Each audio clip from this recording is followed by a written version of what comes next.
Today we have Atomic Heart, a game that came out February in 2023, a game with mostly and very positive feedback, and winner of the Steam Award 2023 Outstanding Visual Style. Today we're going to look at the proposed minimum requirement, and let me tell you, they've been quite conservative. They asked for a Ryzen 3 1200 or a i5-2500, 8GB of RAM, 4GB of VRAM, just to name the R9 380 or the GTX960. You will need about 90GB of storage. It doesn't specify SSD or HDD, and it's the resolution 1080p low settings to reach 30 FPS. Finally, that give you the exact number. So let's see if those exact numbers will reach what they specify as proposed requirement. Welcome back, I'm Dunk, let's game on. I don't have the Ryzen 3 1200, so I'm gonna have to go with my trusty i5-2500 with the 8GB and the GTX 960 4GB variant to start this video. And remember, we're targeting 30 FPS, 1080p and low settings. As you can see, the footage right now is inside the building, and we have a 60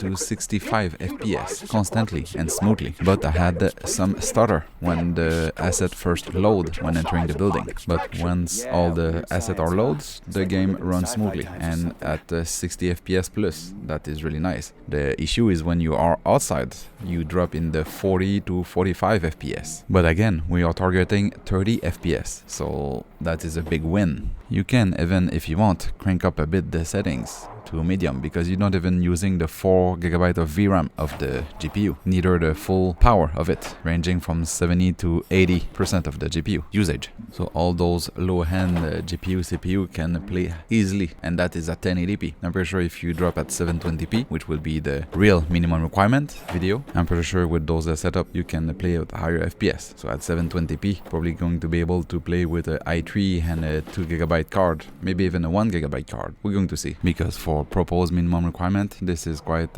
conservative, highly conservative. But mind that I didn't play the entire game with those settings, so maybe later on or further in the game, those are really the real minimum requirement. But we're going to see. I'm going to do the real minimum requirement and try to figure out what is the real PC part that you need for that requirement. Now changing the GTX 960 for the AMD R9 380 4GB variant, we're getting quite similar results, but the average FPS from inside and outside is 55 FPS. Inside building and in the wide open, I mean. When you're in building, you're at a steady 60 FPS. Sometimes you have some drop in the low 50s, and when you are outside, that's where it go in the i30, sometimes dropping in the i20s. And to add on top of the struggle of the AMD card, it's when you enter a new building or a new area.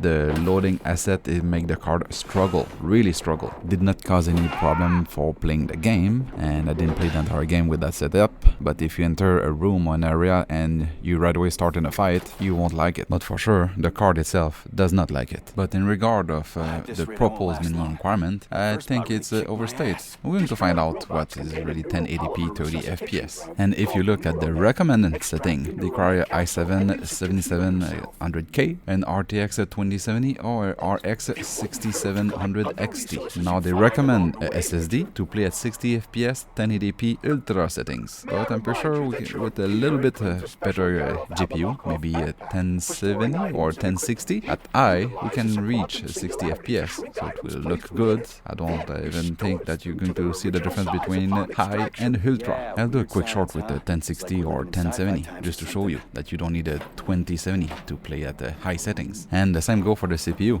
Right now at the 1080p low settings, the CPU is running just under 50% load. There is still a lot of headroom, and more you crank the settings, more the burden is on the GPU. In the end, there's two videos missing for Atomic Heart. One with the real minimum requirement to reach the 1080p 30 FPS, and the real requirement to 720p 30 FPS. I'm going to do also a quick short for playing at 1080p high settings. Other than that, I find the game quite enjoyable. The storyline is fine also, or I mean quite good. I have some taste of BioShock. The visuals are really good. It's another game that I need to put on my I need to finish that game list. This is the end of that video. Thanks to have come watch the proposed minimum requirement for Atomic Heart. Hope to see you on the next proposed minimum requirement or real minimum requirement or my new series Loot in Real Life. Don't forget also to subscribe.